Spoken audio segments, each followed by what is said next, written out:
Quitting your job and traveling is the easy part. What happens when you get home?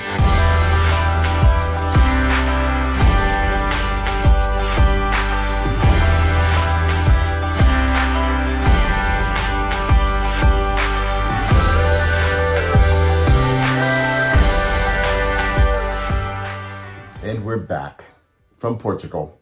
Which was glorious. And amazing, and everything we had hoped it would be, and more, because we were actually present in the vacation. It felt like it was twice as long as normal. We've never had a vacation where we weren't working, even if we had pledged not to check email or call in or secretly check email.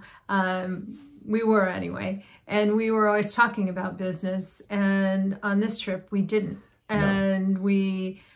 We don't have a business to talk about. And we Which could have been something to talk about. But actually, we actually did pretty well with even with that. We had very little time that we actually spent thinking about, well, we have to come up with the next plan. We really didn't. We were finding ourselves immersed in what we were doing and not planning too much so we could be open to experiences, which turned out to be a really great thing. Yeah. We just allowed the idea of space to sort of permeate the vacation overall, and the outcome was incredible, right? We had so many experiences that we absolutely wouldn't have just because we were really flexible. And so we would go places that we hadn't planned to. We would go somewhere that we were going to stay a day, and we ended up loving it so much we'd stay 5. The only way you can do that is if you don't make reservations, because you'll have cancellation fees. So yeah. We did have some leaps of faith by doing that. We had the first week or 5 days planned, and then we kind of went freeform. That is really just something that works for us. I know it doesn't work for everybody. A lot of our friends that we mentioned that to were like, oh my God, I couldn't do that. And some of our friends only do tours, which is relaxing to them, and I get that. But we needed to experience Portugal in our way, and we didn't want to see it through someone else's eyes. Yeah. So this is the way we did it. Well, so we were off season. It was quite off season. So right, that's true. That, you know, if you go in high season, that's not necessarily going to be an option for you. But it was just incredible just to experience a place really fully and to experience each other fully. I feel like we really reconnected. You know, we had 6 weeks where a big part of our relationship wasn't defined by work and the work that we do together. And that could have gone very badly. Honestly, we've heard of people that have, you know, when the kids leave or when your job stops and all of a sudden, you know, the music stops and you're standing there looking at each other. It doesn't always work. For us, we're very lucky that we are actually in sync that way. Yeah. And we really jumped into this as a new adventure, which honestly, this whole thing is, which is why we're doing this vlog. Because the adventure of it is that we don't know what's going to come next. And we have to, and we all have to, when you're going through changes like this, be comfortable with not knowing what's coming. So what are the tricks of doing that? Trust is a big one. You have to trust that something is going to come that's going to feel right. You have to, we have to become comfortable with the idea that the best opportunities in life come in the pauses, more than when you're just busy to busy to busy to busy. Mm-hmm. And you have to prove that to yourself if you forgot that. Because if you think back, when you were younger, all the amazing experiences in your life were not planned. They happened spontaneously, intuitively. You went somewhere and you met someone that ended up becoming really important in your life, or something happened and you said something to somebody and all of a sudden you're in a job or a career starts that you weren't expecting. These things, these really amazing gems come from unexpected experiences. So this is what we're trying to be open to. Now, the older you get, and this is the whole trick here, right? The older you get, the more you feel like you need to have that stuff planned out. And that is really the trick that we're all dealing with. And this is what we're sharing our experience, because we're trying to figure it out too. It hasn't been an even line. There's definitely been some times, and, you know, habitual thoughts come back about things that you want to worry about what's coming. And that's not what we're trying to do. So that was prevalent in this trip. I think, you know, when you talk about trust, for me, I've had a couple of things you know, I've had a lot of things come up during this entire process, and especially since we've been home. Since we've been home, it's really been triggering in a lot of ways.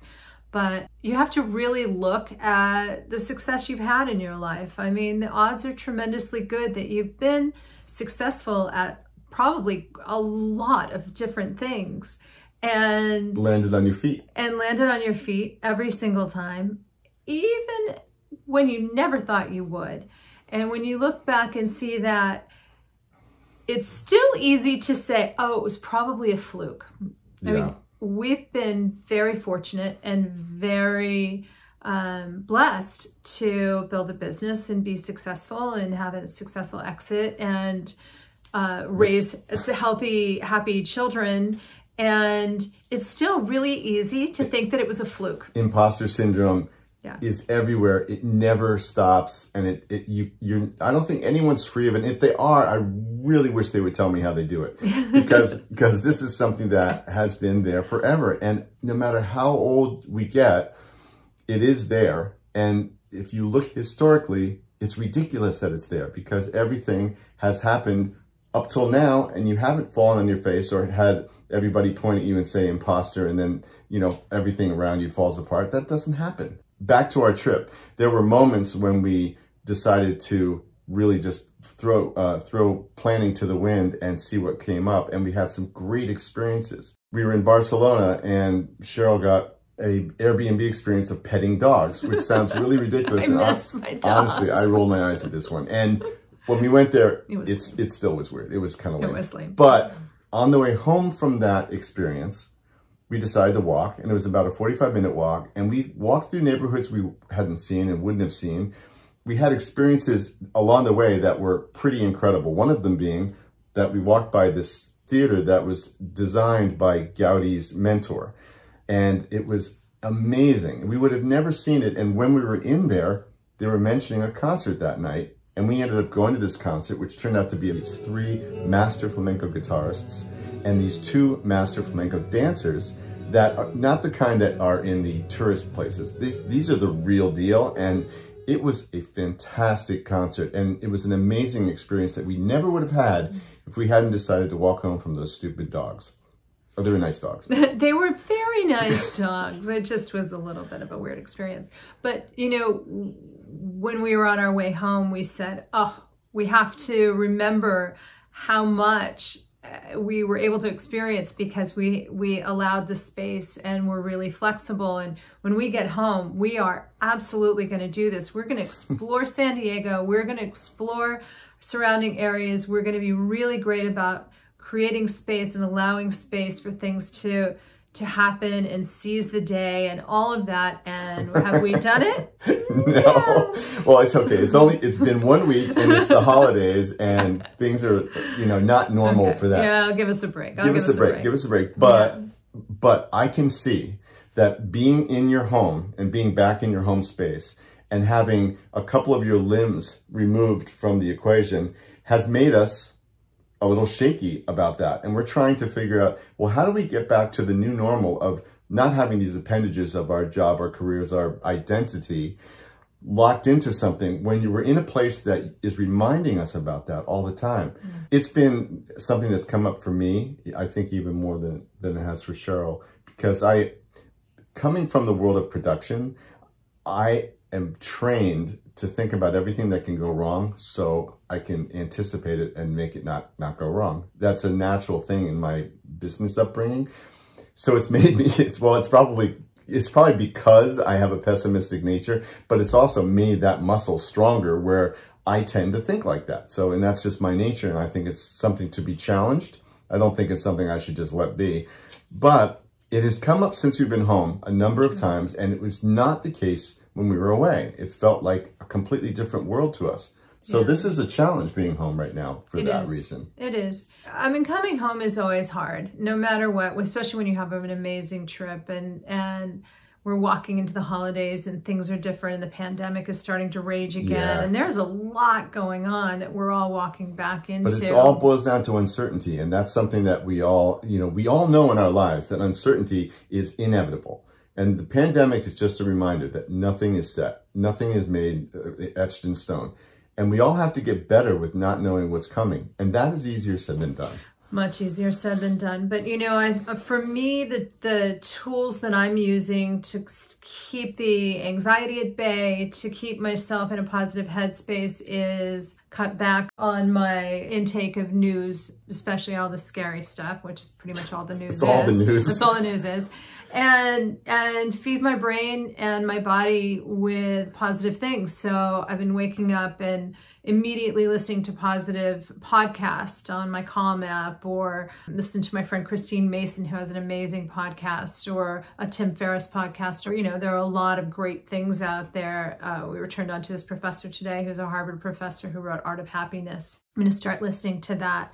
And I think, you know, remembering and taking the time to meditate when it's a lot easier just to sit there and sort of feed the, you know, doom scroll and feed the anxiety. And I mean, we've been meditating regularly. I mean, I haven't missed a day, but it doesn't mean I don't slip into these thoughts in between the meditations. Right. It's not a cure-all. It's just something that if you go back to a meditative state and refresh your brain to what feels when you're connected to something that's bigger than you, what that feels like, at least when you go off kilter, it'll be obvious quickly.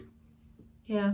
So that's been it. And just, you know, remembering to exercise when I'm feeling anxious, or yeah, that's a big one. Yeah, but one of the many good things that has come around is because I'm not working and pulled in a million directions, I've been far more productive because I've been able to be focused on individual tasks and completing them, which I've been really, really not great at that. We've all, I believe, lived our lives, our personal lives, in between our business lives, which means we've created a whole life in our spare time. And how much spare time do we really have? So everything in our lives has inched along, and all of a sudden we have time to actually get things done. And we've gotten a lot more done. We have. I mean, it's been pretty amazing how productive. Now we need to figure out, what do we want to be productive doing? I think listening to and exposing ourselves to positive information, positive teachers,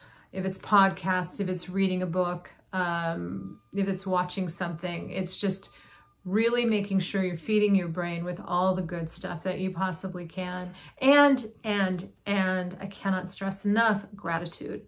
Really pulling yourself into that place of gratitude. So, you know, I've gotten back big time into my gratitude journal, which I've been keeping for about maybe 3 years. And I write in the morning, I write 3 things that I'm grateful for, and 3 things that, and it can be something really simple, like I'm grateful I have heat in my house. I'm grateful that I woke up and it's sunny today. It doesn't have to be earth-shattering things. It can be, I'm grateful that my left knee isn't hurting as much as it was yesterday. Or grateful to just be alive. I mean, when you really can't think of anything else, start with that one. Right. And then, you know, grateful for my wife, grateful for our kids, whatever. That can start the flow of that. But writing down every day really is very helpful. And this is important. When you start getting yourself spiraling into a negative thought process, reading your gratitude journal is an amazing way to pull yourself out of it. Yeah, I'm rereading mine for last year, and it's amazing. It's amazing how things have evolved and changed, and the things I was grateful for before, I might not be so grateful for right now. But at the end of the day, it's all, you know, everything happens for a reason. So that's been remembering to do that and remembering to be grateful. It's very difficult to be scared when you're in gratitude. Mm-hmm. Now we have the opportunity to actually plan what we do want to focus on this year. And it's kind of different because we normally spend that time focusing on, well, we're going to build our business this way and have these relationships with these clients and do this kind of work. And we're really trying to leave our slate clean as we enter this year. And that is really hard because our habit is to always know what we're doing, and we're trying to plan to not know what we're doing. And that's going to probably push some buttons, as it has a little bit since we've been home, especially. This is going to be a really great time to actually remember what's important to us. Remember what it is that we're most grateful for and what we want to be projecting into the future, so we can be grateful for that when it happens. So there's a lot of visioning that has to come now. And that's, I think, what we're going to start spending our time on in the new year. And I'm excited about that, because when you do that, that's when everything happens.